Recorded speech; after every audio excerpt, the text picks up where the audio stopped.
ওরে এই পরি কি হয়েছে? হাই হাই রে, এই আসলে কই পাইছস?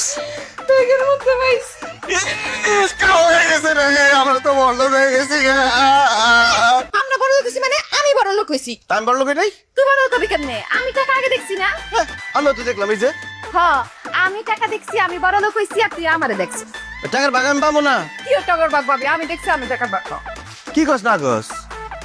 দেখ আমার যদি টাকার বাগ না দেস আমি কিন্তু স্যারের ফোন দিয়ে কই দেবো। না না না না, স্যারে ফোন দিয়া কইস না। আচ্ছা ঠিক আছে, বুঝছি। ব্ল্যাকমেল করতাছস। নে, চা বিস্কুট খাইস চা। কি দেস তুই এটি? আমি কি ভিক্ষুক যে আমার ভিক্ষা দেস? ফাইজলামি করস তুই আমার লগে? আচ্ছা বেশি কম দিয়া লইছি। এ ধর দুইটা। আর 5,000 রাখ নে। আমি এখন স্যারের ফোন দেবো, স্যার সব টাকা নিয়ে যাবো, তোর একটা টাকাও দিব না, লাত্তি দিয়ে বাইর করে আচ্ছা আচ্ছা যা, বুঝছি বুঝছি। নে, একটা বান্ডিল দিলাম, জীবনটারে এনজয় কর যা। সেরে তোর বান্ডিলের খাসা পুরি, আমি গেলাম স্যারের ফোন দিতেছি। আচ্ছা ঠিক আছে, টাকার বাগ দিমু, আমি দিমু, ভালো অ্যামাউন্ট দিমু। 3 ভাগের 2 ভাগ দিয়ে দিমু। গাওয়াইছে আমার অর্ধেক দেওয়ার লাগবে, যা পাইছো। তুই তো না পানি পাইছিস রে। এই, একটা কথা কবি না, এখনো সময় আছে, অর্ধেক ভাগ দেন আর কিন্তু আমি জানাই দিম স্যার রে। দিবি? নাম গেলাম। আচ্ছা ঠিক আছে, ঠিক আছে। নে তোর অর্ধেক amount। হয়ে গেছে কা, হারে বড় লোক হয়ে গেছে কেন? ওরে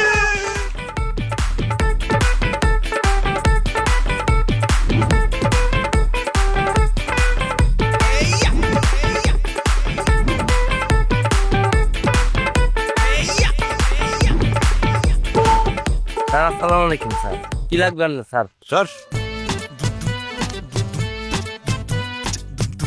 ওরে গরিবের বাচ্চা নাকি রে, তোর এমন কিনলে বাবুরে কেকের নতুন দিয়া জামা কাপড় প্যান্ট আবার সাদা নতুন গাড়ি কেমনে কি ওর হাই হাই ফরেনার ম্যাডাম না কেমনে কি তোর হ্যাঁ হন, হ্যাঁ আমি এখন আর গরিব নাই, আমি এখন কোটিপতি হয়ে গেছি, আমার বাড়ি আছে, গাড়ি আছে, সব আছে, বুঝছস? আরে না আমার হইতেছে তুই গতকালকে তুই গরিব আছিস আইতে কেমনে বলো আরে বেটা বড় লোক হয়ে গেছি, কেমনে হয়েছি সেটা তোর জানতে হইব না।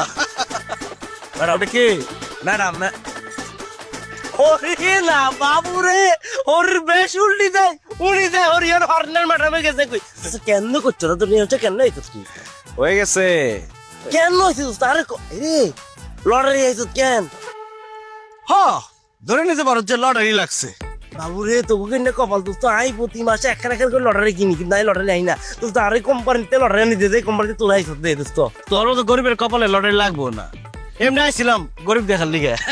চল জায়গা প্রতিদিন একবার করে আয়া তো করে দেখে যাবনি। দোস্ত দোস্ত তুই আর ব্যাপারটা বুঝিস আইও আইও বলো কি তুই কি করলি এটা? বন্ধু তো ফকির, শার্টের দাম জানোস তুই? হ্যাঁ, দশটা সিক্স করে দামি শার্টের মধ্যে হাত দিছস তুই।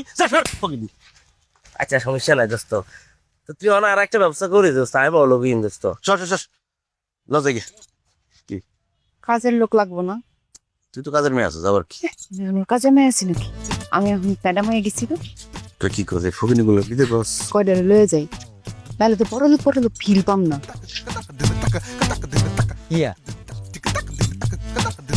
হন, ইয়া বন্ধু তোরা দেখে আমার মায়া লাগতেছে, বুঝছস? এত গরিব তোরা। আচ্ছা যাই হোক, তুই তোর বড় লোক ধরবি না, তোর একটা চাকরি দেই।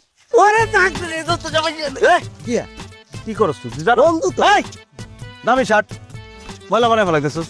হন, তুই আজকে তেমন চাকর, আর তোর বউ কই? আচ্ছা তো তোর ভিতর বউরে ডাক দে। সামালি এই নিয়ে ইয়া ও ইউ গরিব তোর। আমার ডাক্তার তো কিল্লাই। চাও না কে এই যার বন্ধু আইছে ওরে আল্লাহ গো, এ আমি কি দেখতাছি? কিরে সংসার ঠিক মতো চলে নাকি না খাই রইছস? না সংসার চলে না, একবারে না খায় মরেই যাই। জানি ফকিনের গান শুরু করিস না। দেখলে তো মনে হয়। হন, তোর জামাই তো অলরেডি চাকরি পাই গেছে, আমার চাকর, আর তুই আজকে থেকে পরিস চাকর, তখন দুজনের চাকরি ফাইনাল। হ্যাঁ ও আল্লাহ গো, আমি খুশি হয়ে গেছি, খুশি হয়ে গেছি। দোস্ত ঠিক আছে ধন্যবাদ দোস্ত শাশি লয়ে যাই, রান্না বান্না করতে পারবো না ভালো। আরে ফকিনি কিছু পারে, তাহলে পিঠা বানাই তো স্বাদ হয় না। স্যার কি রাখবেন গরম গরম তেলে ভাজা পিঠা একদম ভালো আছে। চাচি সার কাউ করে বাচ্চা, আমি বাচ্চা সবাই বই নিছে গাদে পিঠা কি নরম হয় নাকি শক্তই বানাও? না না না নরমাল শোনো তোমার রান্না বান্না খুব একটা খারাপ না চলে এইসব বেচছে কয় টাকা পাবো প্রত্যেকদিন কত আর পাবো 300 টাকা হয় গরিবী গান শোনো তোমার একটা চাকরি দিচ্ছি তুমি আমাকে বাড়ির শেফ সাপ কি বাবরছি রান্না বান্না করবা পারবা না পারবো মাসে বেতন 1 লাখ ওমা ওমা এরা গরিবের গরিব 1 লাখ টাকার কথা শুনে অজ্ঞান হয়ে গেছে আর কিতাম এ বডি গাড়ি দিয়ে ওটা ওড়ো